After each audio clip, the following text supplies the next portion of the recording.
चाहिए fun element ढूंढने के लिए कभी कॉमेडी नाइट्स तो कभी शॉर्ट्स, ऐसे कुछ ढूंढते रहते हैं।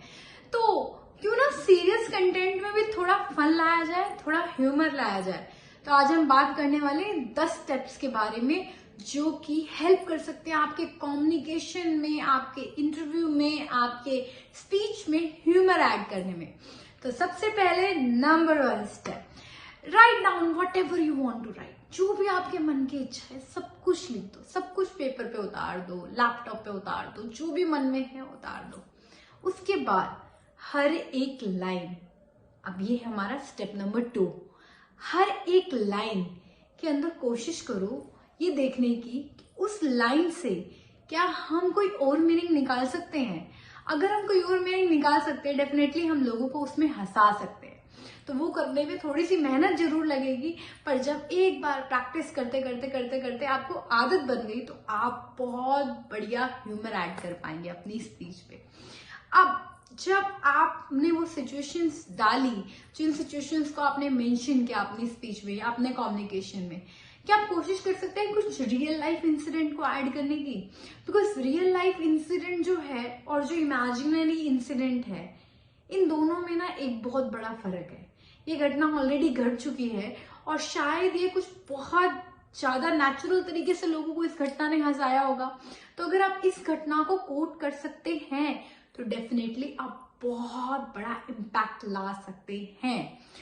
और उसके अलावा एक थर्ड मोस्ट इंपॉर्टेंट चीज के बारे में बता रही हूँ जो कि गेम चेंजर है, वो है एक कैरेक्टर ऐड करना। जैसे कि लल्लू लाल, जैसे कि राम बाबू, इस तरीके के जो कैरेक्टर्स होते हैं वो नाम सुनते ही ऑलरेडी फन ले आते हैं। आज मैं ऑलरेडी एक स्पीच सुन रही थी तो उन्होंने बोला but there was one Lallu Lal. तो the moment they said Lallu Lal मेरे को हंसी आ गई, इवन बैठे हुए जितने भी ऑडियंस थे उन सबको हंसी आ गई। तो कैरेक्टर, किसी कैरेक्टर का अगर हम नाम ले लेते हैं तो उससे बहुत लोग हंसने लग जाते हैं। अब रियल लाइफ इंसिडेंट में अगर आप एक कैरेक्टर ले आते हो तो definitely it's the icing on the cake. तो जो हमने पिछले 3 स्टेप्स में मेंशन किया वो बहुत इंपॉर्टेंट है अगले स्टेप को समझने के लिए। तो अगला स्टेप क्या कहता है? अगला स्टेप ये कहता है कि जो भी हम अपनी लाइन के थ्रू समझाना चाह रहे हैं, मैसेज डिलीवर करना चाह रहे हैं, क्या हम उसको फनी वे में कर सकते हैं।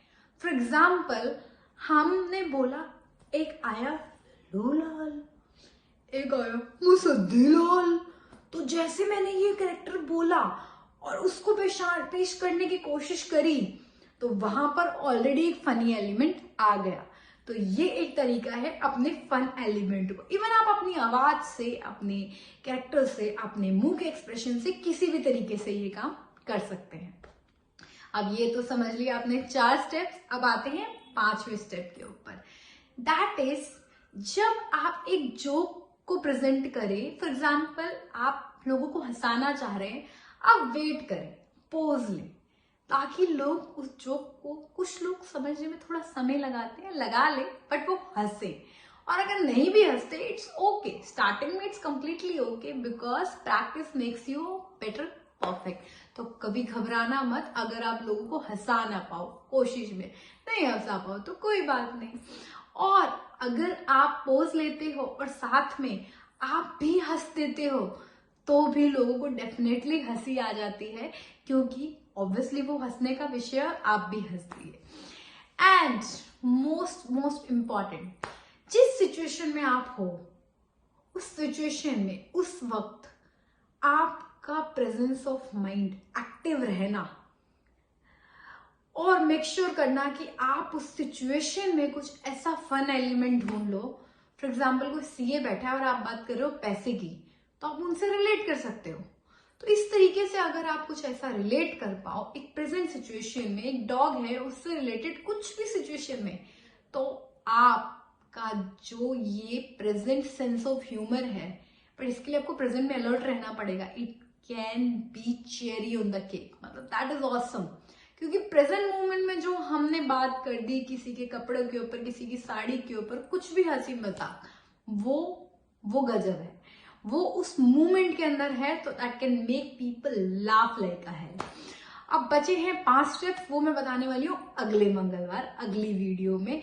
और अगले मंगलवार से पहले मेरे इतने सारे शॉर्ट्स आते हैं, उसमें बताने वाली हूँ।